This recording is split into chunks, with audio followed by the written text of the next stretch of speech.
It's the matchup presented by Draftkings. I'm your host, Travis Fulton. Thank you for making us part of your day. Welcome into my man cave. We are 1 week away to moving into my new studio. I can't wait for that. But I really can't wait for the 102nd playing of the PGA Championship. We have made it golf's first major of the year. It took us all the way to August to get here. And of course, ironically, it's the PGA Championship, which has been played in August for many years, and then recently was moved up into May as part of the shuffling. But now we're back to August, and something tells me that TPC Harding Park out in San Francisco, where we're going to be playing this week, some prime time golf on the West Coast. Yes, please sign me up. Something tells me the golf course is going to be just fine with this move. TPC Harding Park in May. I think there was some concern getting the golf course ready, but now we're back into August. We kind of got our first look at it on Monday on TV, and it looks really good. What do we know about TPC Harding Park? Well, it's going to play as a par 70. They lengthened this golf course out recently about 400 yards. You're probably going to see a golf course play in the 7,300 this week. They're going to move some tees around, of course, over the 4 days. But most recently, it hosted in 2015 the WGC Match Play. Rory McIlroy won that event, defeated Gary Woodland. Danny Willett, who's been making a little bit of a comeback and resurgent with his time with Sean Foley. They've done a nice job kind of getting Danny Willett back in position to play some good golf again. That's been a good combination. Willett defeated Jim Furyk in the consolation bracket in 2015. Jim Furyk is now 1-for-1 on PGA Tour champions. Kind of like Jim Furyk from a value pick. We'll get to that later on in the show. Back in 2005, Tiger won here, the WGC American Express, as that's what it was called then. In 2005, he defeated John Daly in a playoff. You may recall Daly missed a short little putt in the playoff and Tiger won. 2009, the President's Cup. Tiger was incredibly good during that event. As the USA wins, as they always do in the President's Cup, Tiger was actually 5-0. So that's what we know about TPC Harding Park. It's a public course. They take public golf very seriously out in San Francisco.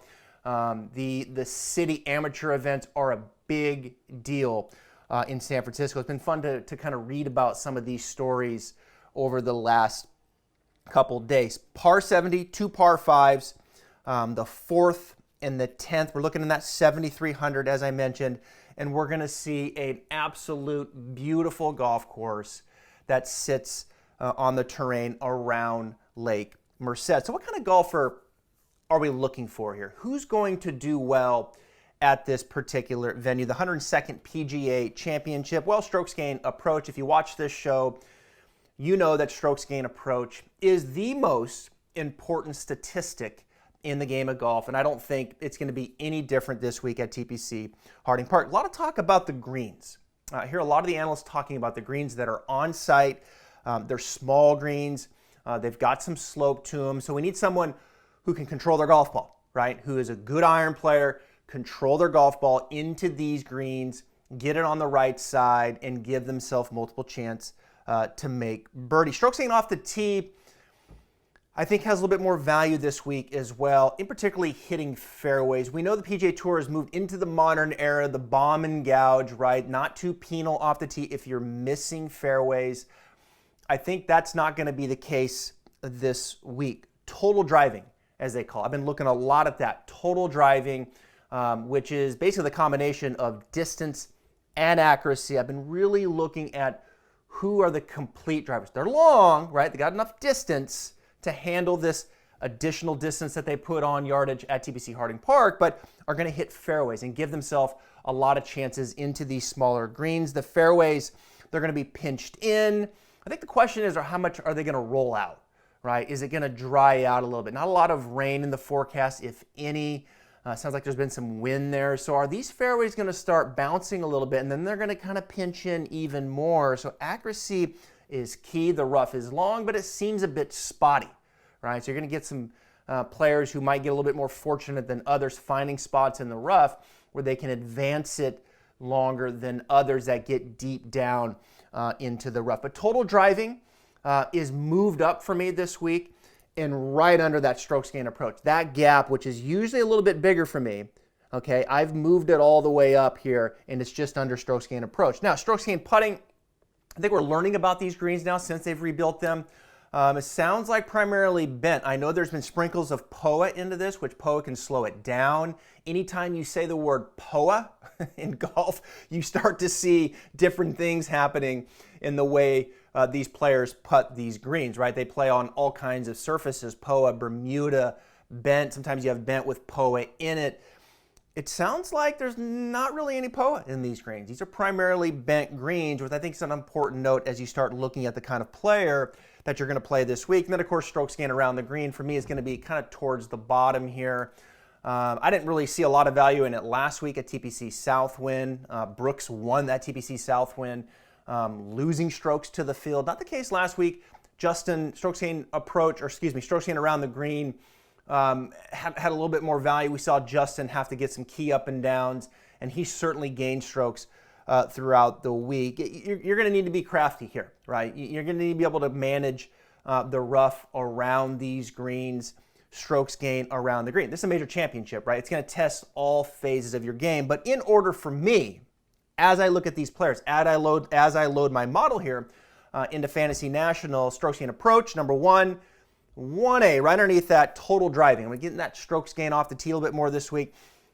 3, strokes gain putting, primarily into that bent grass category, and then strokes gain around the green. We're going to need a player that's disciplined, right? We're going to need a player that's patient. You're going to have to be disciplined in major championship.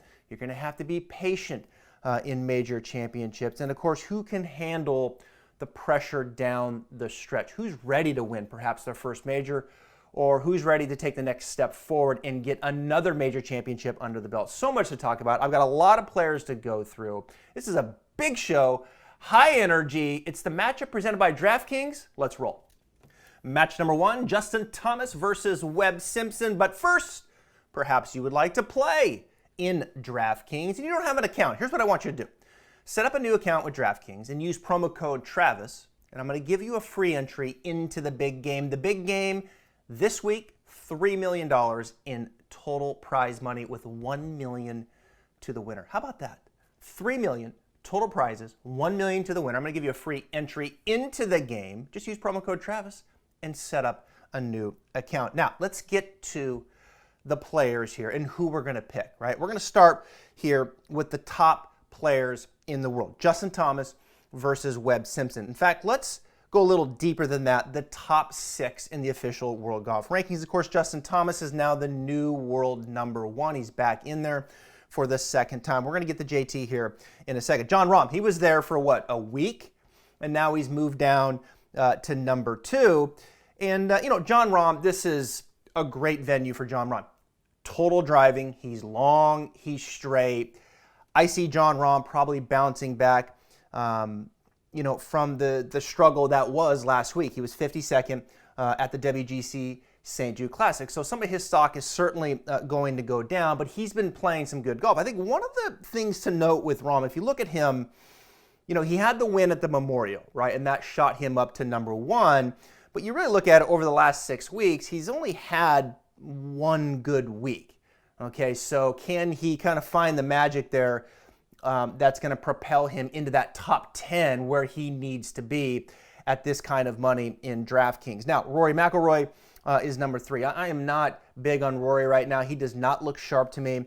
47th at the St. Jude, 32nd at Memorial. I think the biggest thing with Rory is when you start seeing his ball striking slip, and that's where I see it right now. He starts getting under the plane, getting that big block out to the right. That's not good for a good player because then they got to over-rotate the face, and now you got that push hook going. Rory, can he find some magic early at TPC Harding Park and get some momentum? Yeah, of course he can. He's one of the best players in the world, but I'm kind of out this year on the 2-time PGA champion Rory McIlroy. Dustin Johnson, who knows? I mean, flip a coin. Who's going to show up? He wins Travelers. He goes 80-80 at Memorial, 78 at 3M on Thursday, and then he withdraws, and then he goes 12th at St. Jude. And before the St. Jude, I called his coach, Alan Terrell, who's a friend of mine, got him on the Stripe Show podcast, and I was like, Alan, what is the deal? Is he hurt? His back? You don't shoot 80, 80, 78 if you're Dustin Johnson. He said, hold the boat. He's fine. He's going to regroup. And he did. He got 12th at the St. Jude. Again, this is a good course for DJ, right? Is he focused? He seems to be. Alan told me he was. We'll have to wait and see. Brooks Koepka, world number 6, found some form. It was good to see. An incredible ball striking week last week in Memphis. The putter was cold. I think what's interesting with Brooks right now, as he's switched short game teachers, particularly putting. He was with Jeff Pierce for a long time. Rumor has it on Wednesday he was spending time with Phil Kenyon.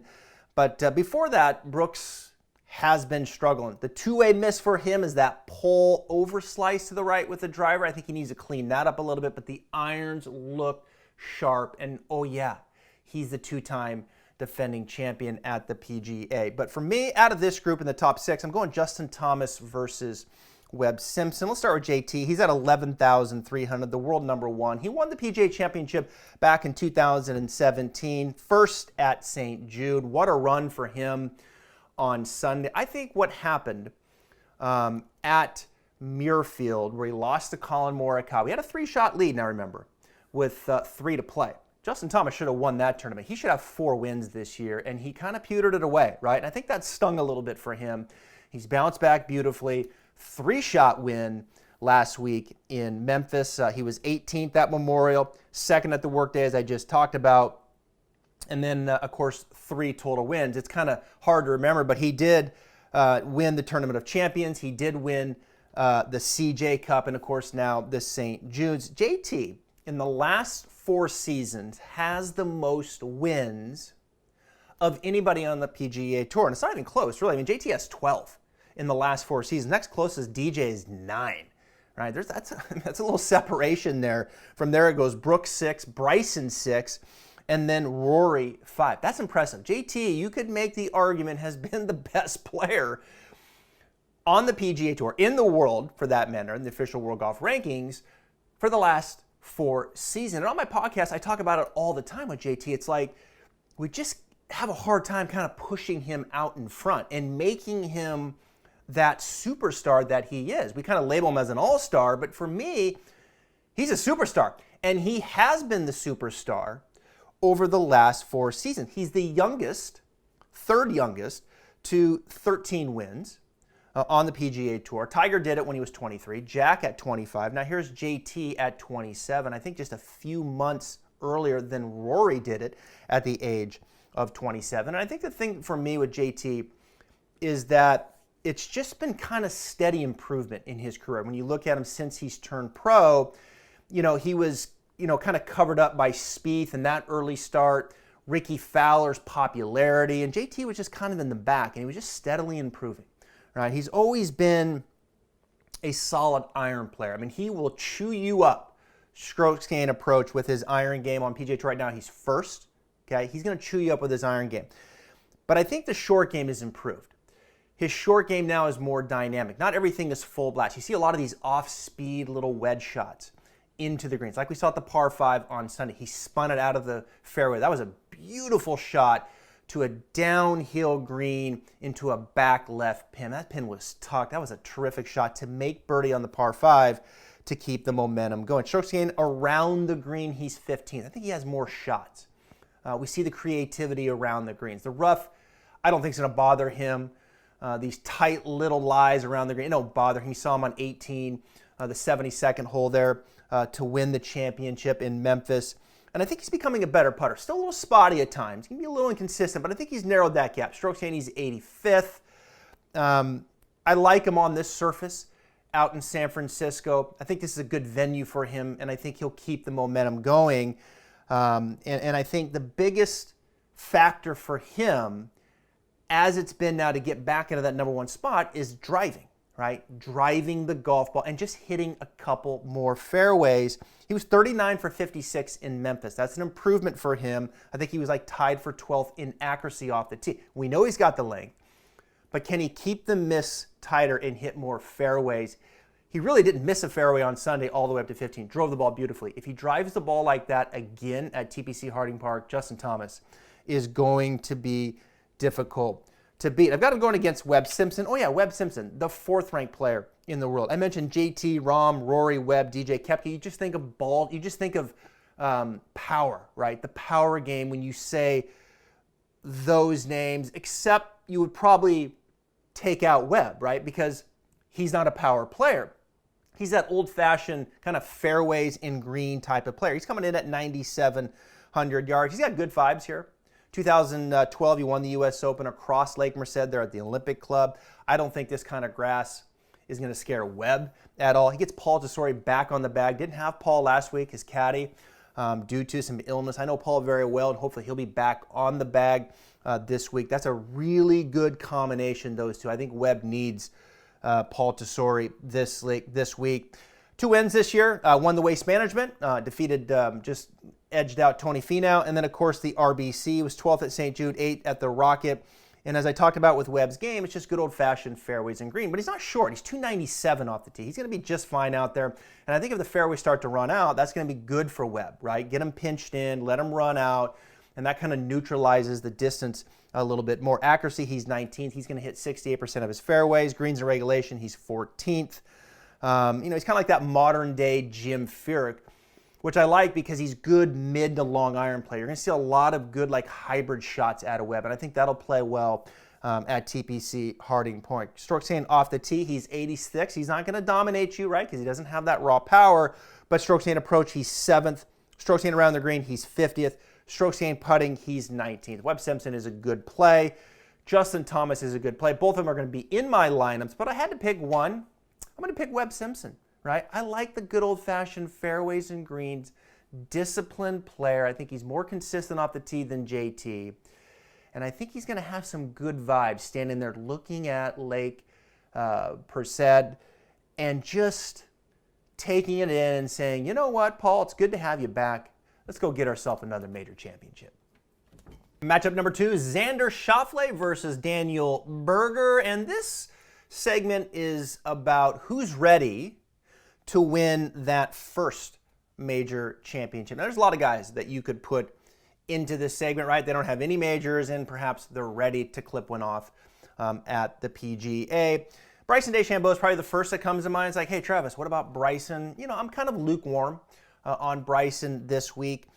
He's got 8 top 10s in 13 starts in the PGA Tour. No one's going to deny the golf that he's played, how he's kind of reinvented the book with his body, the length. I get all that. But Bryson hasn't had a top 10 in a major championship yet. So he's looking to kind of crack the top 10 into a first major championship. Discipline, I think the emotional balance that it's going to take out there on the golf course. Bryson's not exactly screaming that right now with a lot of the conflicts that he's had both, on and off the golf course. I'm going to pass on Bryson. Patrick Cantlay, one would think he's ready to win one. I'm just kind of mediocre with Patrick right now. I think his ball striking's not up to snuff like it usually is.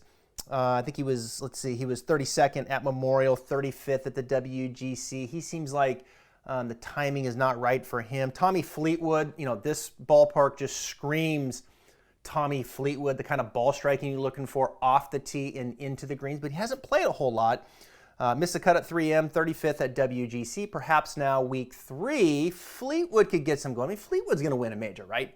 Tommy Fleetwood is going to do enough with his putter to win a major, right? I think Fleetwood is an interesting look this week. And then Matthew Fitzpatrick is another. Is he ready? I was all over Matthew Fitzpatrick last week. I think he's trending. I think he's playing really well. 3rd at Memorial, 6th at WGC. Fitzpatrick is going to be in some of my lineups, as probably Tommy Fleetwood will be as well. But this segment, the matchup, Xander Schauffele versus Daniel Berger. Xander at 10,000, Daniel at 8,800. You look at Xander, this is his 4th PGA. In 2017, he missed the cut. 2018, he was 35th. 2019, he was 16th.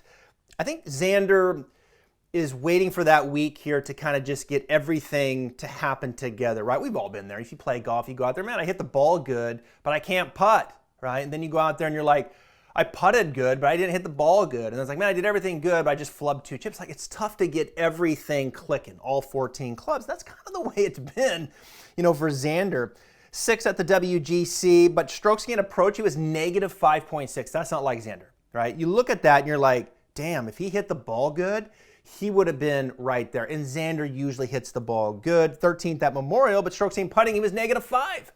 right? So if he just putts at all, I mean, he's right there for the Memorial. And then 14th at the workday, strokes gained around the green, he's -2. So it's just kind of always been something. Can he piece it together here and get his first major championship? He certainly has the game to do it. He is longer than you think off the tee, 31st on the PGA Tour. Accuracy, he's 87th. Total driving check. He really clicks that box for me in the total driving. Strokes gained approach, 28th. Terrific iron player. Strokes gained around the green, 48th. Strokes gained putting, 73rd. But he's going back to California. He's from California. He went to Long Beach State and San Diego State University. So I think, this could feel like a bit of a homecoming for him to go back to California. He's played these types of surfaces before. He's got the game to do this, and he's been knocking on the door. He's got 4 PGA Tour wins to this point. Masters, T2, PGA, T16, US Open, T3. All 3 of those in 2019. His best finishes were in 2019, the last 3 major championships.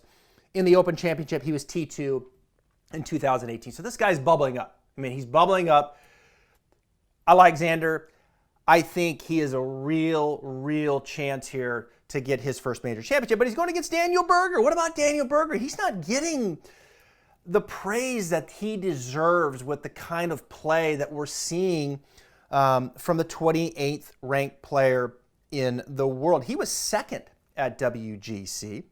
I mean, TPC Southwind, goodness gracious, he's won there twice. If the tour played TPC Southwind every week, Daniel Berger would probably be the #1 player in the world. He did miss the cut at the Memorial. That was a little shocking. 3rd at Heritage, 1st at the Schwab, 4th at AT&T, 9th at Waste Management. And listen to these stats.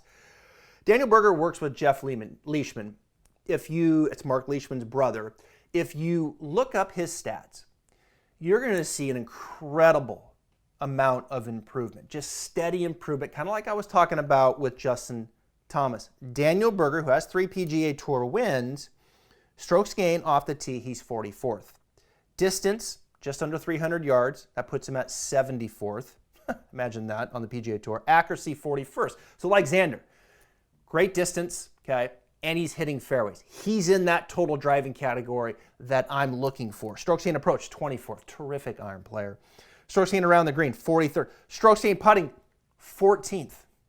This guy doesn't have any weaknesses. Hits it long, hits it straight.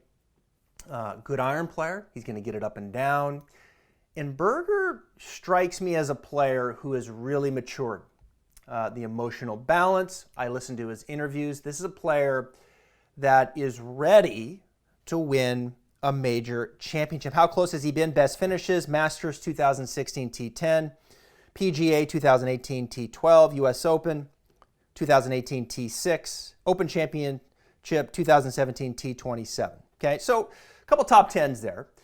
But he's playing his best golf right now. Best golf of his career is happening right now before our eyes. Daniel Berger is a real threat to win his first major championship, as is Xander Schauffele. But give me Xander here, although both guys will be certainly in some of my lineups. Matchup number 3, Harris English versus Jason Day. Now, this segment, those trending players, right? Players that are, showing this. They're going this way with their game coming in and perhaps looking for a little bit of value now, because we can't just take the top players every single time. If you've never played Draftkings, give it a shot. Download the app, get into an account, set up a new account, and then use promo code Travis, and I'll give you a free entry into the big game.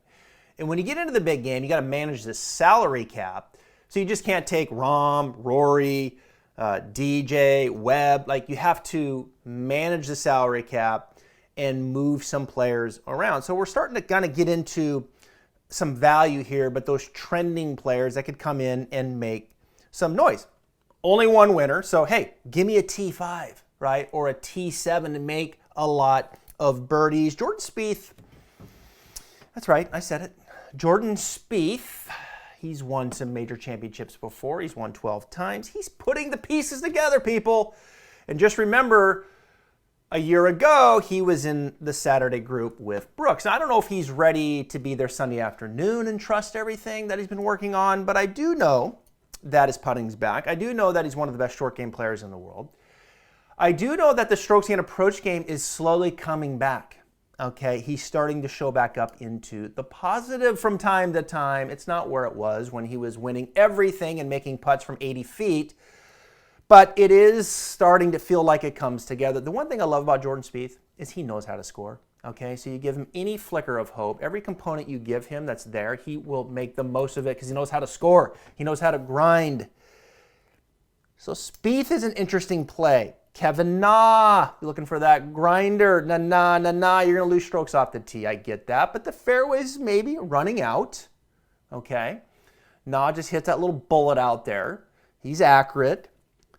He's a good putter, right? You know, he knows how to score. So Kevin Na could be someone that could kind of slip in there and make some things happen. 5th at the Travelers, 9th at Memorial, a couple top 20s out of Na the last 4 years in the PGA. But I'm going with Harris English versus Jason Day. I think we forget about how good a golf Harris English is playing right now. 31 years of age, the Georgia Bulldog.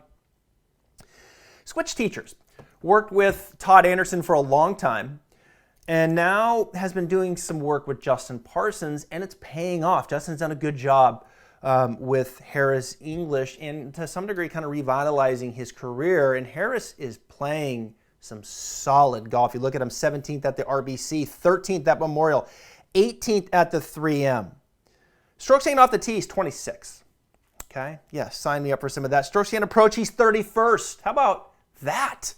26 off the tee.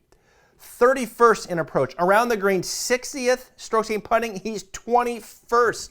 Those are championship statistics. Okay. Now, if he plays to that this week, I love me some Harris English this week as a trending player in some of my lineups. You've seen me play Harris a decent amount over the last couple months. I will be playing Harris as well. Now, he's going against Jason Day. Jason Day, look out. He's starting to put the pieces together as well. 32 years of age, the Aussie, 6th at St. Jude, 4th at Memorial, 7th at Workday. And as I go inside the stats here, and you guys know that I use the Fantasy National website, one of the best websites out there. And I like to go inside the stats, look at how they really break down each day and look at the trends from, years past and look at how they stack up against the field that's playing this week. You look at Jason Day, the thing that jumps out to me is strokes gain approach, where he usually is not that good. Believe it or not, the 12-time winner on the PGA Tour, won the PGA Championship back in 2015 when he was the #1 player in the world. But his strokes gain approach has been steadily climbing. He was 4 strokes positive at St. Jude. He was 2.5 positive at Memorial. He was 1 positive at Workday. He's a member at Muirfield, but he usually doesn't play that good there because it's a second shot golf course. But he was positive in strokes gain approach. I like the way he's trending there. Strokes gain tee to green, check this out. The last 3 events, +6, +6, +7. He's one of the best putters in the world. What's really interesting is he split from his swing coach, Colin Swatton, who's been with him for a long time, used to caddy for him. And Jason Day just seems like at peace right now with what he's doing. He looks a little thinner. He looks like he's in good shape. Can the back hold up? That's always a coin flip with Jason Day, but I love what I'm seeing statistically. I love what I'm seeing from a result standpoint. 6 months ago, I would have said no. Now, what I'm looking at with Jason Day, he's a trending player. I think you have to give him a hard look. Harris English, Jason Day, I'm going with the Georgia Bulldog, but you're going to see Jason Day in some of my lineups too. Match number 4, Ches Reavie versus Henrik Stenson. This segment is all about value picks. You got to get some value picks, right? You just can't take the top players all the time. You got a salary cap to manage. I've been pretty good here. If you watch this show, segment 3, segment 4, I've been pretty good down here in these value picks. My top players have been dogs as of late, but my value picks have been pretty strong. Shane Lowry jumps off the board a little bit for me. 6th at the St. Jude, former Open champ. Kind of getting the engines going, the big guy here. Could be chilly, could be windy in San Francisco. Could be right at home for the Irishman. Who knows? Lowry, I could see him easily in the top 10. Kevin Streelman, 2nd at the Travelers, 7th at Workday. Streelman's one of those guys, you're sitting there late on Sunday, 3 beers in, you're like, shit, where did Streelman come from? Could see him do it again easily in the top 10. Scrappy player, kind of like Nah, under the radar. What about Ryan Palmer? I mean, Ryan Palmer's playing good golf. 2nd at Memorial, 15th at St. Jude, was in the final group there with John Rahm. I like Ryan Palmer, why not? And then Jim Furyk, you got to win. PGA Tour champions, it feels good to win. It's the first time he's won in 5 years, so you know he's going to be confident coming in. He's played well here at Harding Park. 3rd in the WGC match play back in 2015. But Chez Reavie versus Henrik Stenson. I like Chez a lot. Chez has been playing good golf. Really good golf now. You go back to 2019, won the Travelers, 14th at the PGA, 3rd at the US Open. He's kept it going post-COVID. 17th at Workday, 22nd at Memorial, and 6th at the St. Jude. Works with Mark Blackburn. Mark Blackburn, 2020 PGA Teacher of the Year. They've done a good job, these two. Really good team. Strokes gained off the tee, 125, right? He's not going to gobble you up with distance. He hits it about 284, but he's accurate. If you're short, you got to be accurate. You can't be short and crooked, Luke Donald. You can't be short and crooked, Smiley Kaufman. If you're short, you got to be accurate. Chez is, fairways running out. That would be an advantage for him as they start to pinch in. Strokes gained approach 38. That's a big number. Giving up that distance, 38th, and strokes gained approach, sign me up. Strokes gained around the green, magic. He's 21st. Strokes gained putting, 173rd. That's his bugaboo. That's why he's down here, okay? But Chez, much better on bent than Bermuda. If we were on Bermuda, I'm out on Chez. We're on bent. I'm in. I like Chez Reavie. He's going against Henrik Stenson, former Open champion, 35th at the St. Jude. You know, you look at him statistically, it's about what you expected.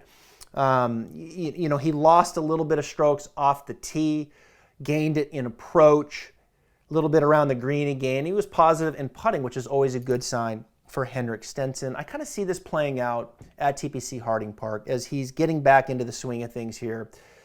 Good venue for Henrik, right? Fairways running out. Let's bust that 3-wood down there. Let's get that 3-wood just a humming. These little stingers, right? Got those glasses on, 10, 11 fairways. Wonderful iron player, the veteran, smart, going to leave it in the right spot. It's going to be patient. I like it. Tee to green. Now, I'm going to roll the dice a little bit on the green. Henrik can be a little streaky, right? Bent, not always his best surface. But I'm going to roll the dice here with Henrik, with his putting, okay? And to have a good week on this particular venue at TPC Harding Park. I think it's a good opportunity for him. Don't have to have him win. How about like T11, make a lot of birdies? I like Henrik. He'll be in some of my lineups. But I love Chez Reavie. Chez over Henrik in match number 4. All right, so there you have it. Here's my team going in. Harris English, 7,200. Matthew Fitzpatrick, 8,100. Chez Reavie, 7,400. The X-Man, Xander, going to win the 102nd PGA Championship, 10,000. Webb Simpson, 9,700. Henrik Stenson, 7,300. I'm going to have a lot more lineups as well, but that's the one I'm sending into the big game, which you can get into. All you got to do is set up a new account, use the promo code Travis, get into the big game. $3 million in total purse. $1 million to the winner. Draftkings, well, they're the leader in one-day fantasy sports, but you've got to make sure you get your lineup in before they tee off on Thursday morning. And you know what I just realized? I didn't talk about Adam Scott. Adam Scott is back. This could be a great venue for him as well. So maybe I need to fit him into one of my lineups as well. Thanks so much for watching the matchup presented by Draftkings. We're going to keep doing this. Enjoy the 102nd PGA Championship. Make some money with fantasy sports. And I'll see you next week for the Wyndham Championship.